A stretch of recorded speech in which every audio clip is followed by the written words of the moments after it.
So first off, I want to say welcome to everybody. My name is Warren Mabey. I'm the director of the School of Policy Studies here at Queen's University. I'm delighted that you've taken an hour out of your afternoon to join us for a Contagion Culture Talk. This is a series that we have been running through this summer of Contagion, through the summer of COVID, to talk about a whole lot of public policy issues that have become important or been brought into sharper focus due to the ongoing pandemic. We've had a number of amazing talks, and I'd encourage you to check those out on the Queen's SPS website, and you can find an archive there of all the talks that we've done. Before we get underway, I want to take a moment to acknowledge the traditional territories of the Haudenosaunee and the Anishinaabe peoples.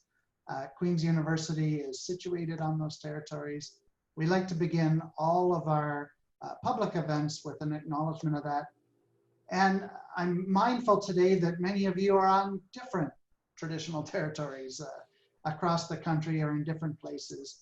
So please do take a moment just to reflect and to think about those territories, the people that have come before us, and the impact that that has on us day to day. So this is a Contagion Cultures talk, and today we're lucky to be joined by Andy Graham. Andy is a professor in the School of Policy Studies and has been working with us for years. Prior to that, he had a long and distinguished career in the public service with a variety of different agencies. I was always most impressed by the fact that he was the warden of Kingston Penitentiary, which was, of course, very ominous when I first heard it, but I've gotten to know Andy and I no longer find it ominous. I've learned a lot from Andy over the years, and I'm delighted that he's able to join us today and to give us a presentation. So Andy, I'm going to pass over to you, and please take it away. Okay, well, thanks, Warren. I'm delighted that folks are joining us for this. I'm going to share up my screen and talk about the focus of what I'd like to deal with today. And so I'm just going to do that and get us rolling as fast as I can. I wish there were actually a faster way to do this, but it doesn't always work that way. Yes, I was the warden of Kingston Penitentiary, but I was also an assistant deputy minister for 15 years in government, so sort of been around government. However, I had the pleasure of working in the school here for for 20 years, and as such, sort of bridged the practical and the academic, a term which, of course, you hear in the States more to hear the pracademic, that I probably represent that kind of person. So the focus I'm going to be talking about today is the impact of, so far, and potentially projected, of the public, of the COVID phenomena on public service in Canada. And it's going to be reflecting some work that we're doing at the school, and Warren's already alluded to some of it, but the SPS working groups are busy looking at a considerable number of topics in this area. I've had the pleasure of working under the leadership of Dr. Kathy Brock on the governance working group, which has taken a wide-ranging view of governance in COVID. And you may have picked up, certainly we've done our best to make sure you can't miss the op-eds that Kathy shepherded into the Ottawa Citizen over the summer. As well, there will be a policy, a white paper to be released shortly, and it will also be featured in a policy crunch at the Institute on Governance. part of that work that Kathy has been leading is a look at public sector and policy. And the team that did that, and I have to acknowledge a lot of what I'm going to be speaking about today reflects the work of that team, are Toby Fife, the president of the Institute on Governance, headquartered in Ottawa, Eugene Lang, a teaching colleague and a consultant in Ottawa, and myself. So I just want to say that, there's some ideas here. I take responsibility for all the faulty thinking. All the good stuff is team. And I'd like to kind of roll through my presentation because I really hope that there's time for us to have some chats at the end. So I will move through fairly quickly, and I will move through sort of at a high level. This material is obviously available through the recording.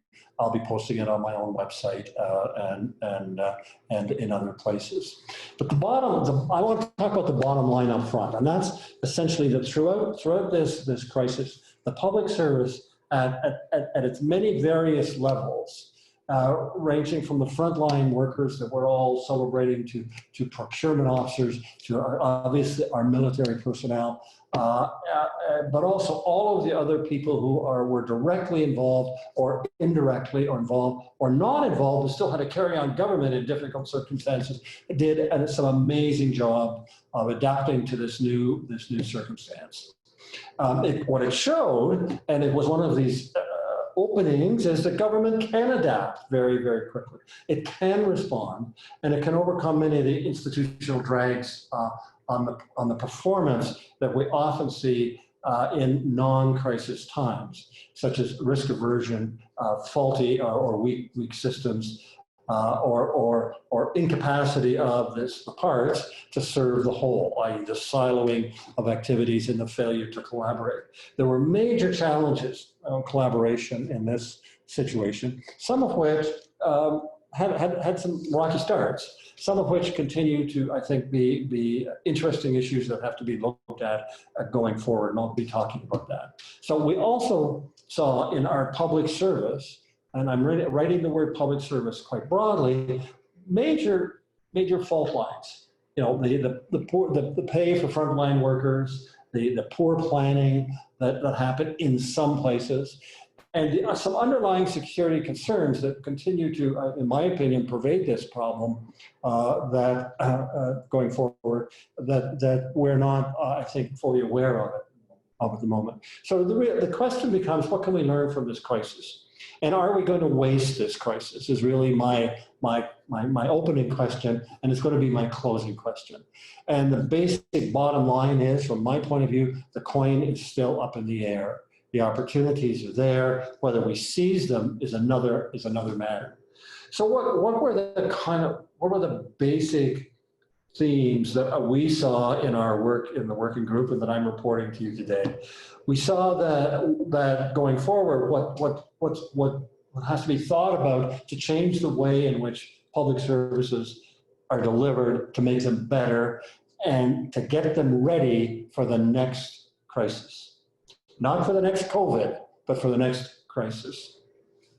The first is how do we break the risk-averse stagnation that so much of the public service has been under for the last 20 years. And there's many iterations of that, and I'm going to be speaking about that.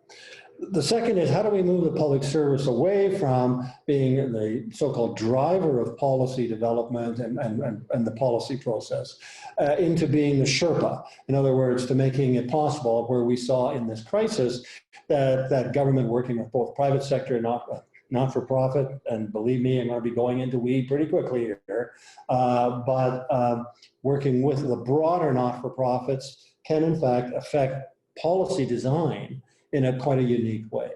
But underlying the third underlying theme is that there's absolute need for government to redesign its delivery. This isn't about working from home, okay? Policy design, delivery has to be faster, it has to be more technically competent, it has to have more integrity in its systems. And it has to have effective capacity to respond and new ways of working. It has to build new redundancies and start to look at risks in supply chains that it has not paid any attention to for a long time. A lot of the reductions we've seen in public services have to do with stripping out redundancy. In other words, that capacity to bounce around a little when something hits you with some additional resources. A lot of those have gone from the system. Just adding resources to an old system is not what I'm talking about. I'm not going to read this quotation from Deloitte Insights, but certainly the last line, last sentence, I think sums up really, I think, what a general attitude out there is that while the response has been uneven in different parts of the world, we've seen countless examples of how quickly and decisively governments can act in a crisis. And that applies absolutely to this country. There's no question in my mind about it. So the public sector that I'm talking about here isn't just the metaphors that are emerging out of COVID. Isn't just the long-term care workers, and I'm not taking away from anything that they've had to do. But the whole public sector has had to be mobilized in different ways and in challenging ways. So we have to recognize how multidimensional the public sector is. The federal, provincial, municipal, and what's generally called the broader public sector, generally under provincial jurisdiction, health and education, but generally organized in a way that it's somewhat independent or that it's supposed to be acting semi-autonomously. We see that playing itself out right now in the return to school issue. And the delivery mechanisms the government has is a maze of agencies, a maze of department services and authorities. And what COVID saw was this confluence of complex systems coming together in a way that has never happened quite the same way, in which a public health crisis also very quickly, and one of the ones that I'm used to as an example of the bottom, also became a security crisis when the border became an active issue. When police response relative to the public health requirements became an ambiguity. And here I'm not talking about the headline grabbing police response, but what was the enforcement requirements? How did these things get sorted out? When information was not being assembled in an efficient way. In other words, a lot of the existing systems that we have, and the public health system is a really good example, but obviously the international system was huge, the economic policy system, they were ramming into each other. In different ways, not with massive conflict, but having to sort out what their roles were. And that represented, to my mind, a good challenge. And that's where we often saw issues of confusion that certainly on the border issue, if we start to examine it not from a national level, but from a regional level, where it started to become a real specific issue in British Columbia, very early in the game, all of a sudden the play was British Columbia had some needs from a federal agency that had never been a player in a public health crisis before. So this is an example of the kinds of challenges that the public sector had. And they rose to this crisis. They adopted new technologies very, very rapidly. They became innovative in terms of developing them. They accelerated decisions, and they managed to get things done. So they proved their capabilities. Okay, and much has been learned about the capacity to adapt facilities, to adapt to remote work and communication, to speeding up procurement, to taking risks to get results, and to innovatively use systems that were meant for one thing to do another. It also revealed the systematic gaps and weaknesses, such as the fact that we're operating a significant number of computer systems marching straight into the 1990s, looking for our MS-DOS books in some cases, and those dependencies really are the ones that from a practical point of view emerged very, very quickly in the process. and workarounds were found. Whether or not they were sustainable is another matter. So gigantic challenges got some gigantic reactions, and this quick turnaround and adaptation that had to happen was generally, I think, a pretty satisfactory result.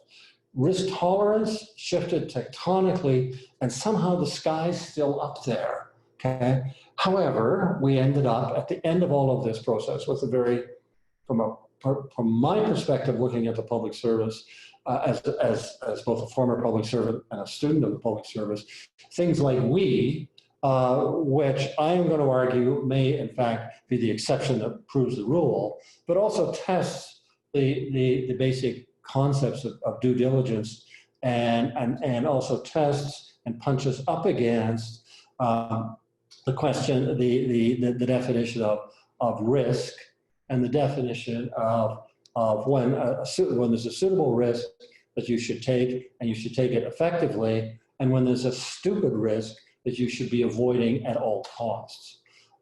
It's seldom an opportunity that we have in any government for us to have the emperor demonstrate his ethical clothing 3 times in a row, but I think we have to take that into account in looking at this when we're analyzing the public service. What was interesting was to watch how the machinery of government shifted to meet the challenges. Some argued that there was more centralization. Some argued that there was more decentralization. In fact, when you talk to people inside the system and you watch it, there was some significant centralization in handling some files, especially where jurisdictions had to be brought together quickly, especially where decisions had to move quickly. And there was a significant amount of decentralization where there simply was the local decisions were going to move more effectively, and the local circumstances had to be taken into account to get to the results. Certainly we saw working conditions change, and you know, not just for public servants at any level, but for all of us. You know, certainly there was a working from home phenomenon, and I think that the jury's out on whether that was what that means. Okay, it doesn't mean that all the offices in Ottawa are going to close. It doesn't mean that that's the answer, because we're seeing the dark side of some of that issue. I personally have been involved in situations where, you know, people were working from home, but they didn't have a computer because they were working on security matters, and there was no way that, quite rightly, that they could possibly work from home without all new security protocols. And that, I think, is very telling. The other fact of the matter is that so much of Canada's public service are 7/24 operations. They have to be run, you know, in situ, and so that the rules are shifting there. And one of the biggest issues became for public service is how do you operate those facilities or those more complex operations when you're also managing a public interface. And we saw some pretty mixed results in that area because of the considerable challenge that was posed by COVID. But there's, you know, you don't guard a border. You don't guard a border from home. You've got to be there. Now, border was closed, yes, but it wasn't closed. We all know that. And so that also was part of the overall process. So, you know, what we saw, what worked, speed into policy design and execution, with one wee fumble, one big wee fumble, I guess you want to say. Quick adaptation to changing situations. One of the challenges the public service had, and I think the public in general had, was that this was an unknown, a not fully known event, and so it was emerging, and so adapting to the changes and changing circumstances and situations was pretty incredible. We saw the role of science and public health direction as shifting a powerful focus. We saw public servants working more closely with the private sector to solve problems, and we're seeing all kinds of tales coming out of those many interactions. Aside from the more negative ones, the positive ones are really quite spectacular as to what was able to happen. So what does this telling us? is that policy design can change in two particular ways. And it can be argued in this domain that policy design, this isn't an absolute, because these things are already happening. But more players can be sherped into that process, especially the private sector and what I'm calling the expert level of government to be involved. By that I mean, in terms of policy development, there's two fault lines that I think can be that are criticisms of how policy is often developed in government. That this crisis showed us don't have to be that way. Okay. The first was you can engage those people that you're going to be contracting with, or that you're going to be working with, or you can engage the private sector, be it, or the not-for-profit, in the development of process of policy a lot quicker than has often been traditionally the case. The other side of that is that it's absolutely imperative, and we have anecdotal information on this now, that several of the particular early day relief programs were redesigned almost overnight once they brought in the technical or the actual operators of the systems who said, no, we can't do that, but we can do this. Okay, we'll modify the policy to make it a do this. That's the reality that we should look for more and more in terms of the absolute necessity of marrying policy and implementation in government. So that the operational level of government, often the orphan of policy making, was front and center in a lot of situations. The digital delivery worked, but it worked with a lot of band-aids on it and a lot of innovation,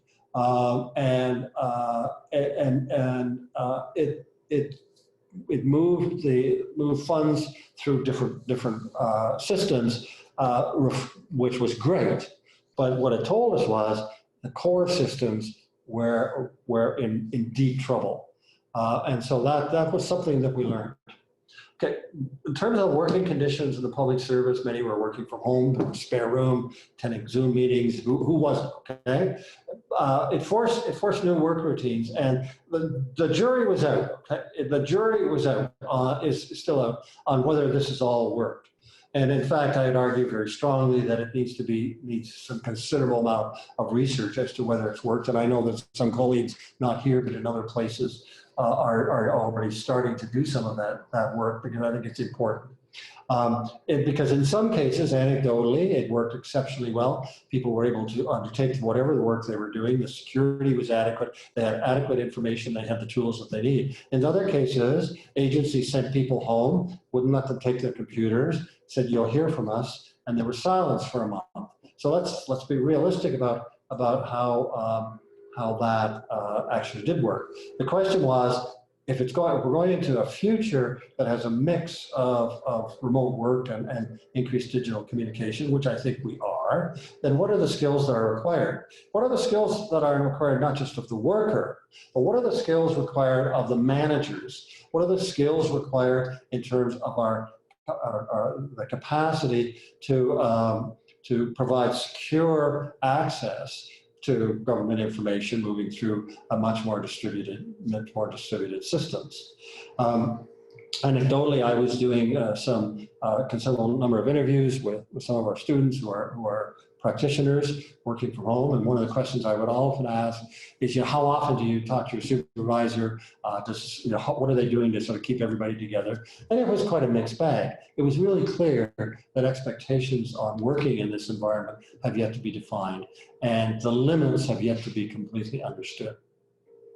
The other side of this whole working conditions isn't just the quality of digital communication, which varies dramatically, and I'll talk about that. But the whole question of how do you maintain worker safety? When I say worker, I'm talking teacher, I'm talking those dealing across in offices, I'm talking about our correctional officers who have to escort inmates, who have to supervise them. How do you maintain worker safety? The rules have been adaptive improvisational, and not necessarily satisfactory for the long-term health. Yes, procurement has speeded up. And once again, it seems to, for the most part, to work. And a crisis can support that kind of speeding up.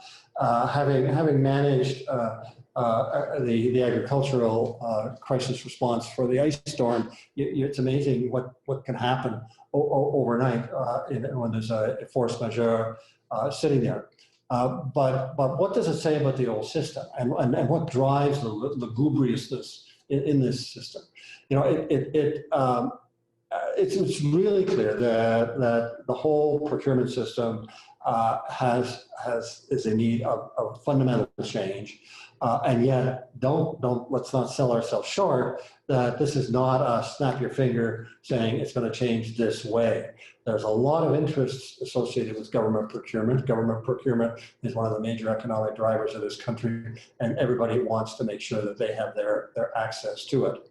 Certainly, the crisis revealed the need to think about increasingly using procurement systems for results and not necessarily just for rules and processes. That's really easy to say. Changing it is darn hard. It requires a fundamental cultural change and a political change. And I'm not convinced we're there yet, because it's going to also then require a lot of policy and rule changes. The Wii controversy may have in its odd deviations from common sense, may have killed any incentive to leverage this crisis for positive change. And I think that's really unfortunate, because to my mind, there's lots to be learned beyond the splash of the Wii crisis. It certainly showed that innovation and risk are partners. They're not enemies. And this is a theme that I have explored over the last few years in a number of training sessions. But we have many tales around the quick turnarounds, how the fixes were getting put in, and how they were then rewarded.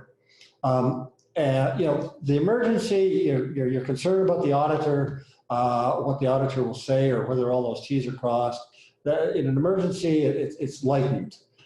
Forgiveness gives ways to somehow some form of permission. The problem that I think we have in public administration is that these local heroes, so they become the tall poppies. So they're cut off as atypical of a risk-averse culture. You know, there's a fundamental difference between a mistake and bad judgment, and I think we know where we belongs. Where are the mistakes that might have been made, that might emerge? That shouldn't kill the innovation, will it? We don't know yet. Okay.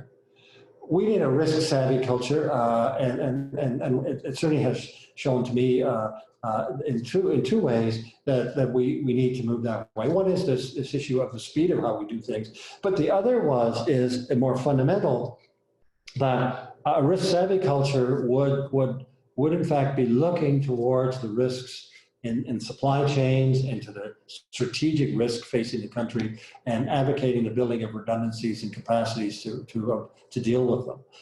There's not a lot of that goes on in government in a comprehensive way. It goes on, but it goes on in silos. Are those silos crossed? And not very well. Okay.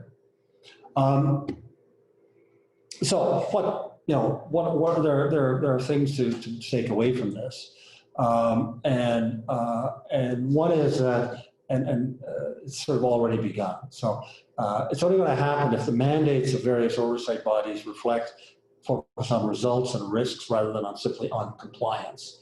Okay, and that's where it's going to take senior leadership to stop making speeches about taking smart risks, which virtually I think I have them all. I don't know the current clerk have virtually made about how this has to be done, and start to actually make change to make it happen. And there's no simple answer, and there's no there's no way to avoid mistakes.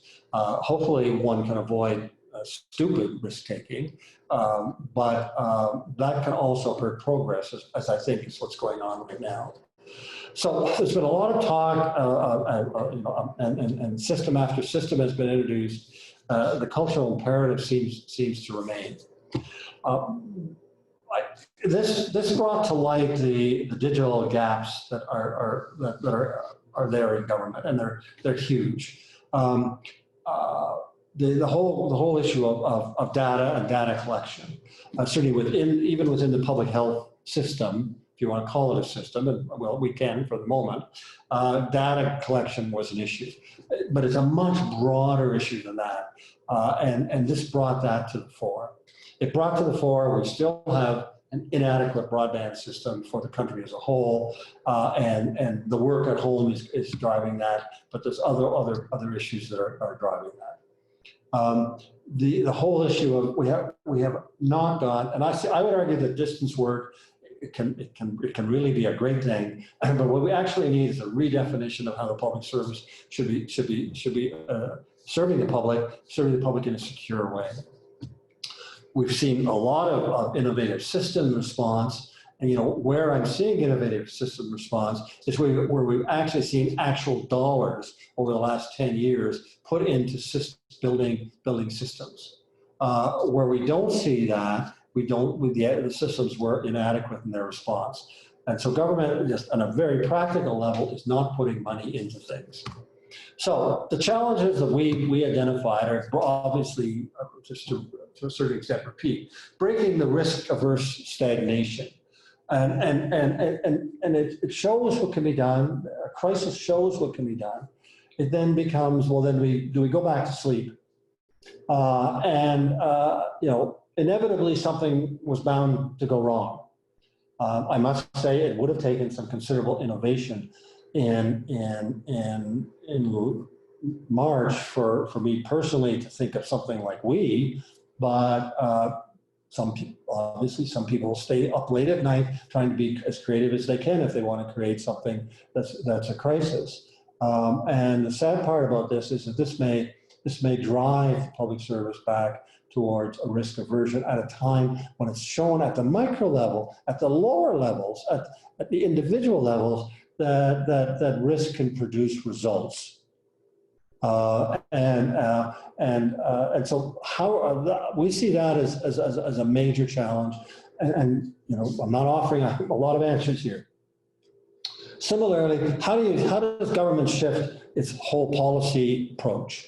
And by the way, I see this issue as one that is evolving as we speak in the country, about how policy, first of all, the recognition around those kind of passing trends like liberology, which has actually some good things in it, that policy without delivery is useless. But how do we then move into a public sector where the leadership has to change from segmenting policy and operations, and also segmenting policy and the public into something greater? And so that's a role that public servants have to really think about how they're going to do. And that thought process in Canada hasn't moved very far. Certainly at the political level, it hasn't moved much at all. And then finally, I think that one of the bigger challenges in terms of complexity and with lots of little bits associated with is how are we going to design to deliver our public services in the future? And this, somebody's going to pull out the cliche of digitalization. I'm not taking away from digitalization. It's really, really important. But how do we start to design what I'm going to call basically client-centered systems, as opposed to delivery systems, and how are we then going to design work systems and work systems that encourage our employees to maximize the contribution they make, but also maximize their role in the public service. at a time when the public service is changing so dramatically, becoming so diverse, trying to shed many of the systemic issues around their attitudes towards minorities and race. How do you do that and also redefine the working relationship? And it's not easy, and it is complex. Is it worthwhile doing? Absolutely. So I guess those are the challenges that I'm defining here. And I guess I have to ask, can we learn anything from this crisis? I would argue that we need a learning process to learn something from this crisis. We don't need to say, go on, be less risk averse. We need to say, here's what that means. And we need to get away from the old debates. What we're seeing right now is, and this is predicted, that the short-term attention span around these issues, we're not walking out of this crisis, but we're shifting. But I can hear that whooshing sound of the auditors rushing in. I can hear it all around, second guessing. It's going to happen. Should it happen? Yeah, of course. It's good governance. Can it happen around the results versus process? I would sure hope so. Is it going to? I don't know. So can we learn from all of this? Of course we can. But I think, as I'm kind of repeating myself, we have to actually learn it. We have to actually sit back and reflect and say, well, what are we learning? What are we seeing here? And I don't think that's a 1 or 2 month issue. I think that COVID has drawn in so many different cross pressures within the public service, has forced people in the public service to work together who had never worked before, has redefined, in my view, has offered a redefinition of what I would call public safety, well beyond the notion of free from crime into the notion of, am I safe to move around? What does that mean? What is the future of my safety? And that's a big job. I would argue that we probably in this country should be looking at something of a reflective process. And I'm going to say a dirty word. I'm going to say, I think we should have a Royal Commission on this. We have not had a Royal Commission on the public service. And I'm sorry, I'm working, this is wrong. We haven't had one in 40 years. And that was the Lambert Commission, not the Glasgow Commission. I apologize, because I fixed that and it somehow didn't get saved. Because I had to consult several people to say, what was the last Royal Commission on the public service in Canada? Just to confirm what I thought I'd already known. You may say, well, oh God, how crazy is that? Royal Commissions are really good things when they're effective. But similarly, interesting enough, the UK, Australia, and New Zealand within the last 5 years have had major studies on their public on their public services. The TODE report in December of 2019 in Australia is, I think, illustrative of a reflection of what kind of public service should we have in the future. I see the need for some kind of process moving forward to do this. To bring it all together. My concern is that we're just going to walk away from this, saying, "Job well done. Let's go back to the old normal." And one of the ones that really hits me personally, given the fact I've had a lot of frontline experience, a lot of operational experience, is how so many issues came up in COVID around the role of frontline workers. And I think one of the things that would be really interesting to see is to rebuild a compensation system that compensated around the value of work rather than the position held. That would be kind of interesting, but it actually might be kind of just into a future. Where there's bound to be a fiscal retrenchment. There's going to be fiscal retrenchment of some kind. But are we simply going to go with that, or are we going to go with some modernization of service delivery with adapting these smart processes? So that's why I believe that we need to have something that gives us some sort of structured view going forward, not simply saying that out of this, we have to be faster to get more protective gear in the future. Yes, we should. But that's fighting the last crisis. What are we going to do about the next crisis? What are we going to do to build resilience to respond to future shocks? And how are we going to build a public service that recognizes these broad safety issues as not simply being public safety issues, if you want to use a departmental term, not simply being emergency responses or public health, but being broadly enough that how do you build the various resilience and redundancies that you're going to need going forward in terms of crisis response. So my prognosis, the coin is still up in the air as to what's going to happen here. The doors, I think I've tried my best to describe what I see as the doors that we could walk through to do some good. I think the way we should be walking through it is through developing a broad public consensus, but you know, will the federal leadership, will all other governments run for cover because of we? Well, yeah, that just is a distinct possibility. And I can't predict, and I'd be interested in people's views, and I'm almost done here. So will they cause and reflect and leverage their experiences? Not unless something structured happens. These many conversations that are going on, the amazing contributions need to be brought together. Okay. Our challenge is therefore in places like our school and more broadly where we're trying to affect broad public policy and administration issues, is to partner with others and to make something happening. But as far as I'm concerned, right at the moment where we stand, we're in the middle of the middle, and I'm not sure where we're going to end up. And as such, I think we're still up in the air. And on that, I am going to stop sharing and hopefully open it for some input and conversations. Thank you, Andy. That was really useful, a really deep insight into what's going on. And I know that it has sparked a number of questions. For those of us online, I know a few of you already know this well.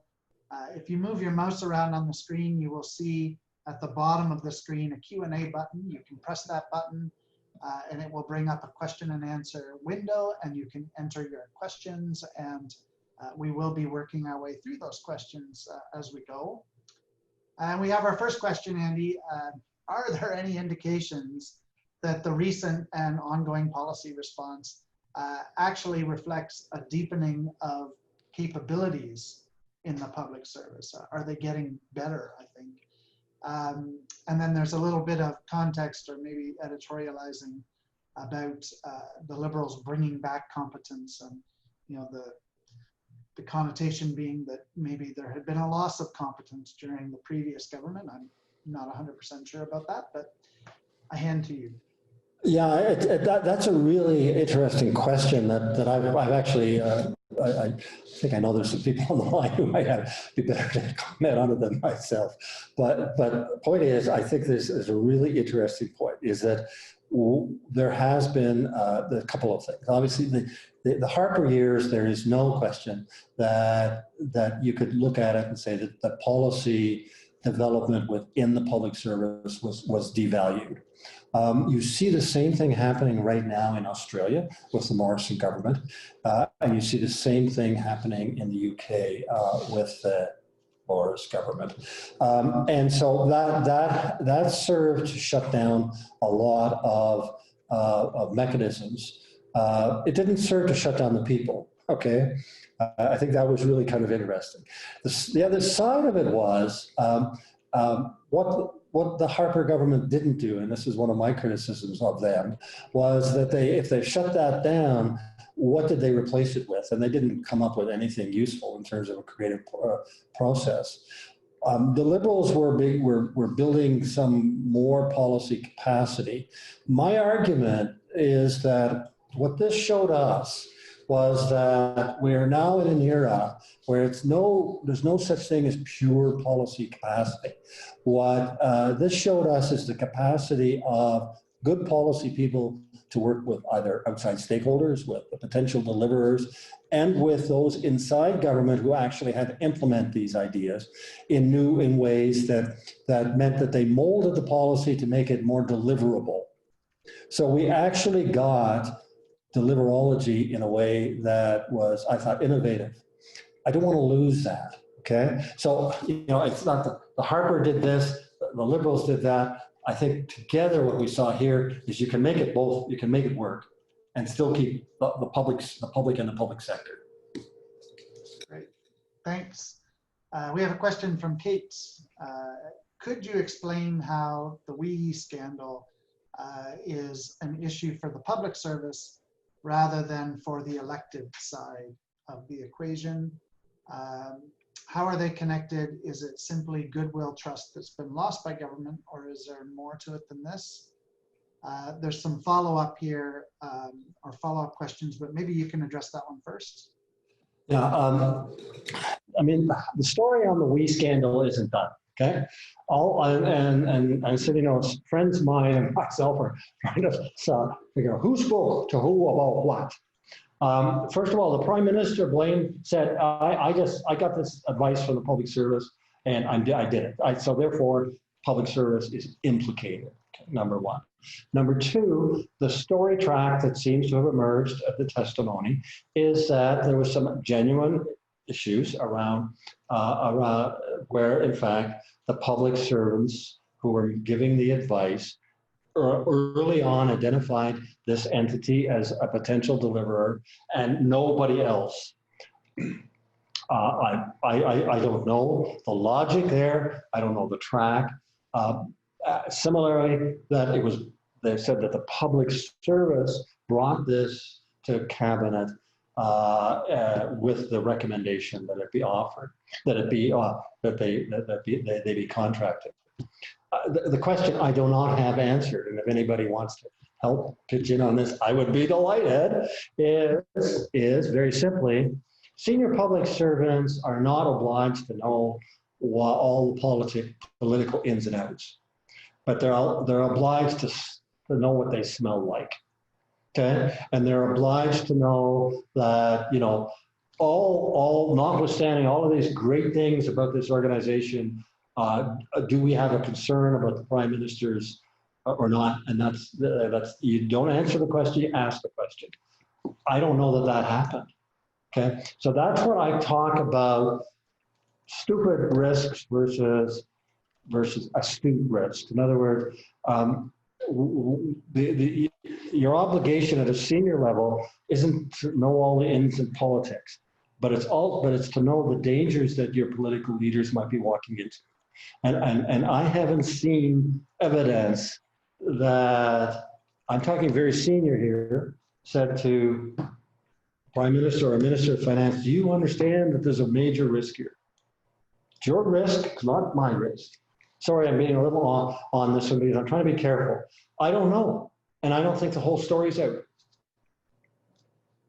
Thanks for that. To follow up with Kate's points, you talked about it, but could you talk more about how the public sector can engage with the private sector? Because there have been lots of examples of failures in the past, and she points out farm workers, long-term care facilities, the lack of testing capacity, etc.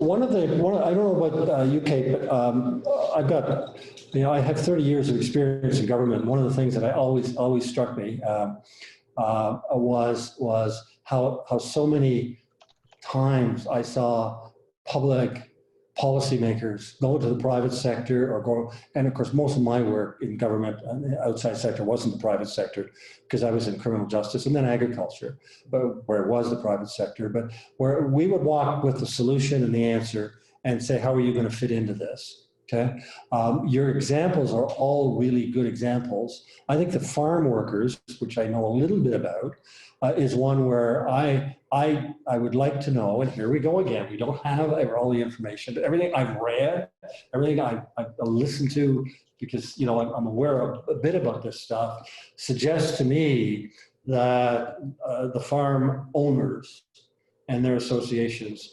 were given, well, how do you say this? They were engaged, but only engaged as lobbyists or only engaged as reactors. They weren't engaged as part of the solution until way too late. And that, I think, is a good example. Long-term care facilities, that's just a mother of all stories here, and that is so different than the other because it from a public policy point of view, in some provinces, I think we could say this was the dirty little secret. In other words, this wasn't something. This was, this is one where a crack opened. When a crisis happens, we have a crack open, and all of a sudden, as Leonard Cohen says, the light comes in, and then we see this. This was a public policy issue. This was not a private sector issue. And I guess my point being is around what can the public sector do? The public sector can go into the discussions trying to get to define the objective and not laying the means on the table in advance. It almost sounds simplistic, but it is. Thanks, Andy. And I think that actually starts to address the last point that Kate raised here, which is about the cultural shifts needed. Should we stop applying market logics to the public service since they're so different? The only word I'm reacting to here is market. Okay, get rid of the word market and talk service, okay? Or talk client. And then you're going to see a cultural shift. Where I can give you an example where that has happened in this country. I will argue. I mean, it's varied, but 5 years ago, I edited a series of case studies on cultural change and shift in healthcare in 6 hospitals in Ontario. And where did it all start? It all started when they named the patient. And everybody owned the patient, and the cultural shift then started. One hospital it was Emily, another hospital it was George, but this wasn't goofy stuff. This was cultural change at its base. And so, is it possible? I think it's absolutely possible. Market? No, I'm not talking that kind of. I'm not talking that kind of stuff that we're seeing in the States at all, frankly. So. I'm not sure who's asking this, but are some departments of the government, ministries, taking advantage of the pandemic to stall their services intentionally? And the example given here is that the IRCC hasn't come up with any innovative methods for taking citizenship tests ever since things were shut down in March. And if this goes on for another 1.5 years or so, lots of people are going to lose time in this process, really valuable time. Do you have any thoughts on this? Well, yeah, I mean, this is one of the ones where I keep saying the jury's out on the overall performance, and yeah, I mean, I think there's going to be all kinds of stories like this come out, and so it becomes then. I mean, I have some stories of some provincial departments sending people home, and like for 6 weeks, and workers' claims were not being processed. And so I think we're going to see some failures come out of this that says, you have to get innovative to carry on your services. It's not optional. And the IRCC thing, I'm just aware of that. And I think it's one of the ones where, once again, I think we need to study the thing and say, this didn't work. Why didn't we respond? Okay. I also know on the security side that some things aren't being done simply because it's not secure enough. It's still got to get done. And so the imperative, I think, has to be that, look, this is a new way of doing business. And this whole resilience thing is not pervasive as it should be in government. Thanks, Andy. The next two questions look like they may actually be related, or maybe one was just a truncated version. Is public policy dated and unable to deal with a pandemic? I think they mean the public service maybe, but it may mean policy in general. Any thoughts on that one? Well, I mean, we're seeing, first of all, I think public policy is in shift fairly dramatically. And I think you know, having been at this school long enough to watch the debate shift over the years in a gratifying way, I have to tell you. Yeah, where public policy is no longer ivory tower, come up with a great thing, great white paper, da, da, da, da, da, da. It has to do with implementation, it has to do with feasibility, all that. So yes, has that changed? I would argue, I'm trying to sort out this question a little bit, because unable to deal with pandemic crises. My opening premise I stand by is we dealt with an amazing tsunami in the pandemic crisis. Did we do it right? Did we do it absolutely right? No, but we responded very quickly, okay? I think the issue is the resilience issue. Did we then, the second bounce, okay, is the second bounce. And I think that's where the second bounce being, and I used deliberately the Canadian border as an example, okay? The initial response was brilliant. It was like, was it absolutely right? Of course not. But it brought, I mean, it was amazing how we rose to it. And then all of a sudden things got messy and complicated in ways we'd never anticipated. And I used the border as an example of where we kind of took us a while to get our act together there, to get them into seeing, to get the Canadian Border Agency thinking, oh, this is a public health issue, but it's our issue too. That's what I meant by that, and that's where I think it's, you know, there are some gaps there. We're getting close to the end of our time, but we have two questions left that I want to get to. First from Duncan. Would you comment on the effect that the auditor has on decision-making by the public sector? The Auditor General conducts process audits. Were they to be value auditors, I suspect the public service innovation and productivity would increase. So auditing value instead of process. What do you think? Well, Duncan, I think it was 1979 or something that the Auditor General Act was altered to add this value for money stuff, and you're well aware of what I mean.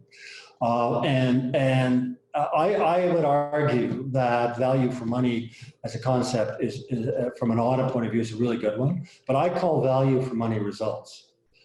They've drifted a lot into value for money as being process. There's some really good stuff that gets done, but I'd argue that there needs to be an upgrade and rethink of this concept. It's getting old, it's getting tattered, it's getting tired, and we need to look at what I would call, you know, did you achieve the results? Okay, yeah, did you obey the law? Did you do the basics? But did you achieve the results?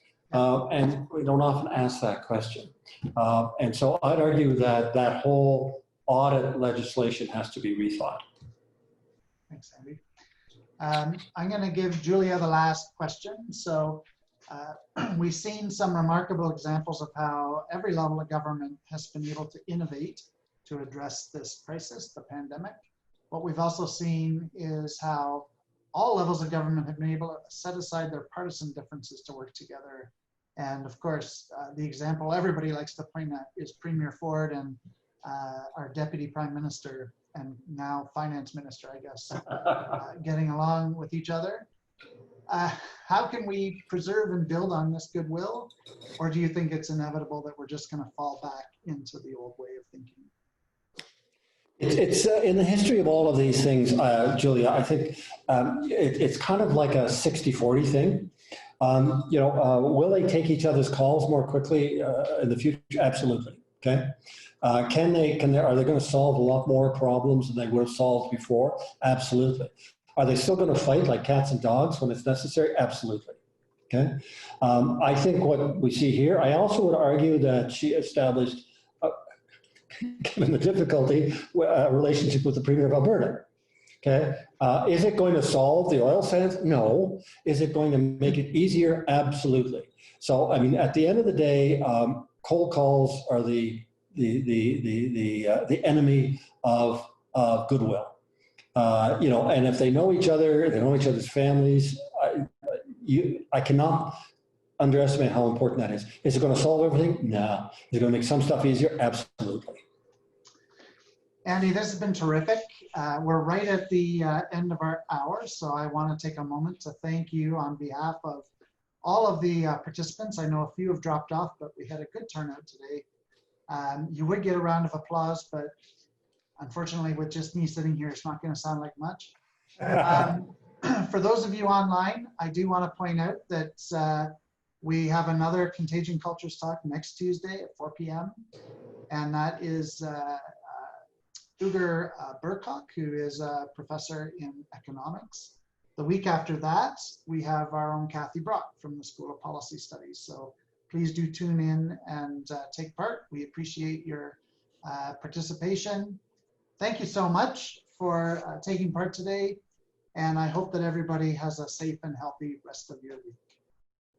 Thank you, Andy. Thank you. All right, bye now. Bye now.